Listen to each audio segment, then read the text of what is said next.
Okay, today we're going to look at Chapter 6.4, Rational Exponents. And what rational exponents are actually just another way to write a radical expression, and we write them as exponents instead of the radical sign. So what we're basically doing here is, instead of writing something with a radical sign, we are getting rid of it and writing it as an expression with an exponent. So, and the way we convert or go back and forth between a radical sign and an exponent is our base number for the exponent comes from the radicand, and the actual exponent comes from the radical itself. So let's take a look at this. So this is basically our structure that you want to kind of memorize or become really familiar with. And the way this works is we take whatever's under the radical. So whatever number is right here is going to become the base of our exponent expression. If there's a power to that radicand, it becomes the numerator of our exponent. And if there is an index outside the radicand, or radical, it becomes the denominator. So I know this looks really confusing, but no freaking out. We're just going to go through some examples, and you'll see that this is pretty straightforward. So, for example, if we wanted to write radical 25 as an exponent, okay, it doesn't have a power to it, right? So we would assume the power to be 1. And it also doesn't have an index, but when the radical sign doesn't have an index, you assume it to be 2, right? So we can write radical 25 as 25 to the 1/2. So radical 25 means the same thing as 25 to the 1/2, which actually simplifies to 5. So all three of these terms mean the same thing. For another example, if we have the cube root of 27. Again, there's no power written inside on the 27, so we would assume it to be 1. So if we wanted to write it as a fractional exponent, we would say 27 to the 1/3. So the cube root of 27 can also be written as 27 to the 1/3. And again, if we simplify both of those, or we could, the cube root of 27 is 3. Okay. Another example, the 4th root of 16. Again, we don't have a power given, so we assume it to be 1. So we can write the 4th root of 16 as 16 to the 1/4. Again, if we simplified that expression, we would 4th root of 16 is 2. So let's try a couple more down here without actually simplifying them any further. We're just going to rewrite.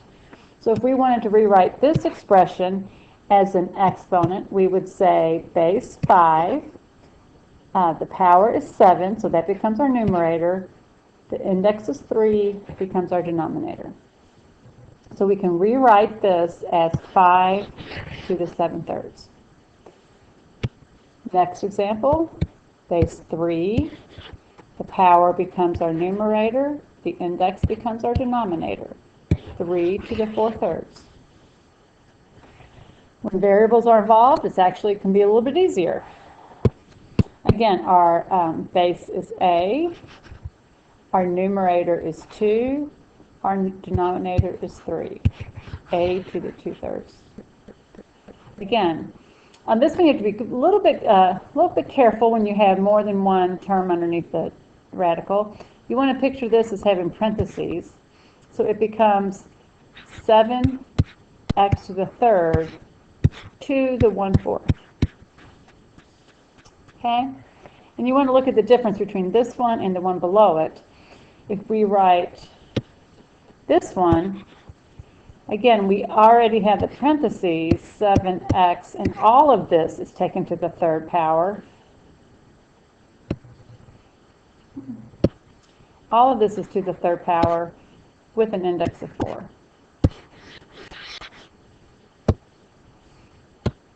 Okay. So again, there's a little bit of a difference between these two. because based on what is taken to a specific power. And in this purple case, the top case, the 7 does not have a power. So it is only taken to the 1/4. But down here, the 7 is included in the cubed power, so it's taken to the 3/4. Okay, if we look over here at this last example on this page, again, it already has parentheses for us, so we can keep those parentheses, 2x to the 5/3. Okay, now we can also practice going the other way. So let's go to the next slide. We can practice writing, starting with the fractional exponents and converting them to a radical sign. So again, our base stays the base. Whatever's on the bottom becomes our index. Whatever's on the top becomes the power. So, for example, x to the 2/5, the index is 5. X goes inside to the second power. Next one, 8 is our index. Y goes inside to the third power. Looking at x to the 0.2 power, again, we want to think as the decimal of 0.2, think of it as a fraction, and 0.2 is the same as 2/10, which is the same as 1/5. So we can write this as index of 5, x underneath to the first power.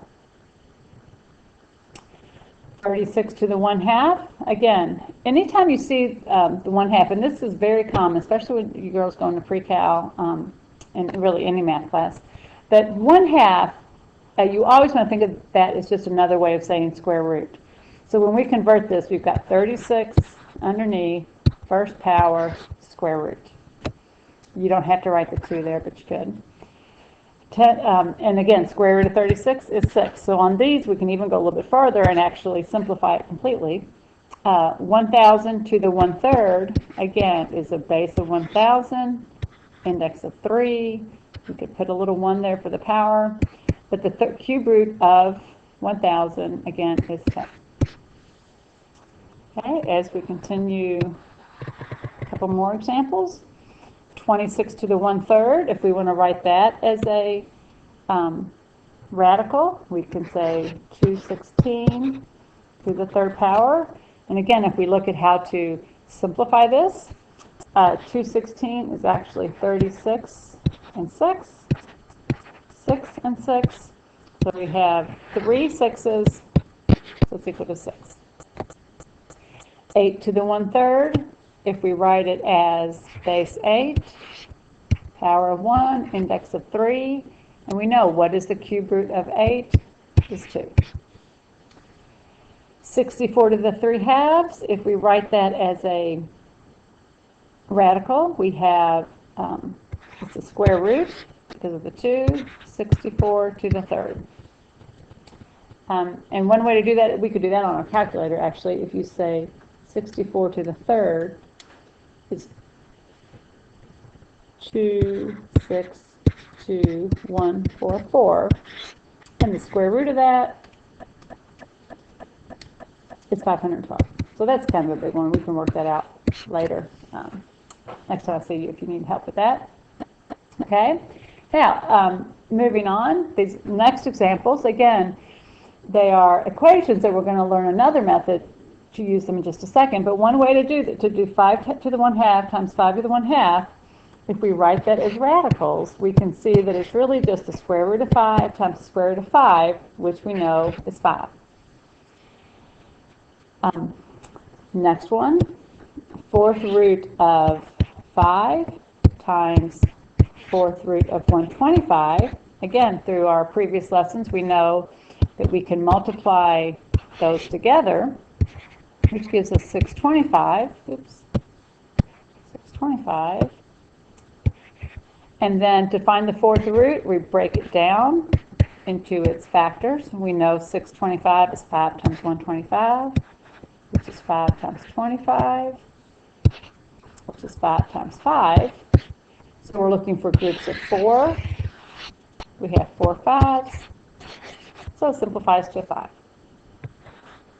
Okay, this last one represents square root of 3 times the square root of 12. And again, we know that we can multiply square roots. So we get square root of 36. And the square root of 36 is 6. Okay, now I know these are I'm moving kind of quickly on through these examples. And we can take some time and go over them a little more completely next class. But this should be good enough to let you get started on your assignment. So anyway, let's go to the next slide. Now, if we want to simplify the expressions while they're still in exponents, we can use all the exponent rules that we learned at the beginning of chapter 8. So again, when you're multiplying, you add exponents. Power to a power, you multiply. Distribute powers. When you have a negative exponent, it still means taking it to the bottom. When you have a quotient, you're still going to subtract. And when you have a quotient taken to power, you can distribute that. So all of these same rules apply using fractions. So, and it's actually easier to simplify them that way. So for example, if we're given this expression and we want to simplify it, it's power to a power, and we can just distribute that third power to everything. So 2 to the third is 8. X to the 1/3 times 3, again, because we're taking power to a power, equals 1. So it becomes x to the first. And then y to the 2 times 3 equals 6. So we get y to the 6. Okay, and the next one, again, it's power to power, so we're going to distribute that 1/2. So 4 to the 1/2, we know just means square root of 4 is 2. 6 to the 1/2, 6 times 1/2 will give you 3. So we get b to the 3, and c to the 5 times 1/2 will give you 5/2. So c to the 5/2. So again, we're just doing the same operations, just with fractions. Okay, and same thing on our next example, we're multiplying. So when you multiply the same bases, right, you add the exponents. So in this case, we're saying x to the 1/2 plus 3/2. And when you add fractions with the same denominator, right, you keep the denominator, add the numerator. So it becomes 4/2, which equals 2. So we get x squared. Okay, moving along, next example, power to power. So it's x to the 1/2 times 2, which equals 1. Whoops, sorry. So the answer is just x. This example, again, we're distributing that second power, so 2 squared is 4. X to the 3/2 times 2 equals 6/2, so we get x to the third. And y to the 4 times 2 is y to the x.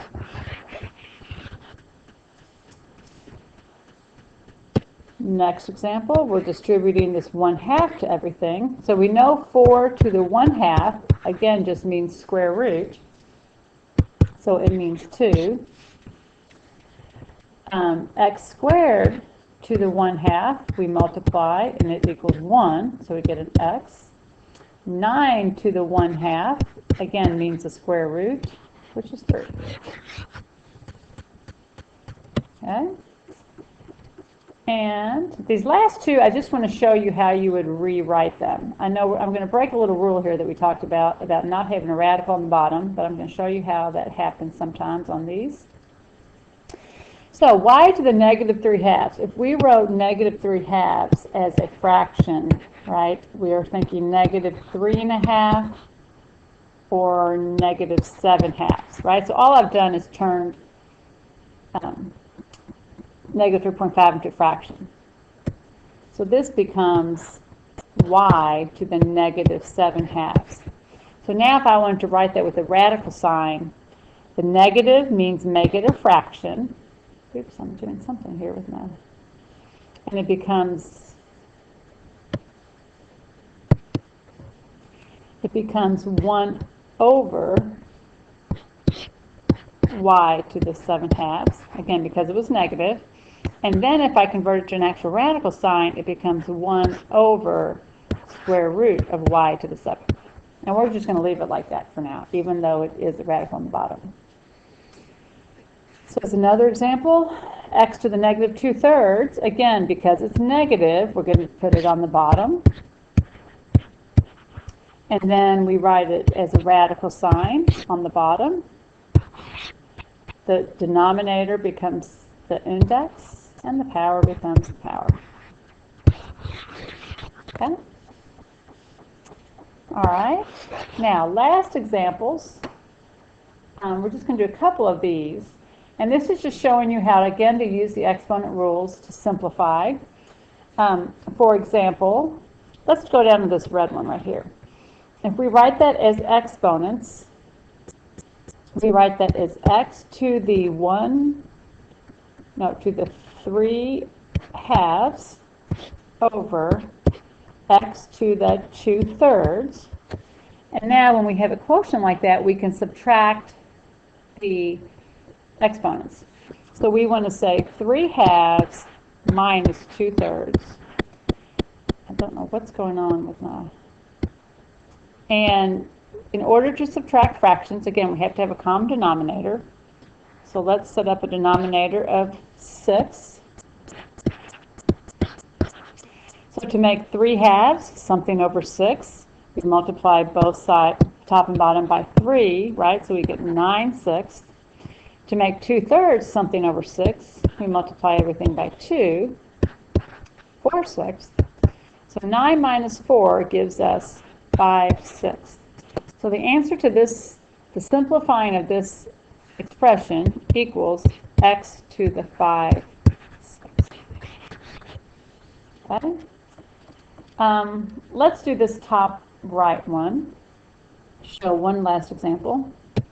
So if we rewrite this as 7 to the 1/2 times 7 to the 1/3, and again, we want to, in multiplying like bases, we can add the exponents. So we need to add 1/2 plus 1/3. And again, we need common denominators, so we can use a denominator of 6. 1/2 becomes 3/6, plus 1/3 is 2/6. So we get 5/6. So our final answer here would be 7 to the 5/6. So I know we've covered a lot in transforming radicals to exponential, to fractional exponents and backwards and back again, and also in simplifying expressions that way. So do the best you can filling out these notes and attempting the worksheet, and we will, again, we'll discuss this next time I see you guys, which will be Monday. So I'll see you in class Monday. Have a good weekend.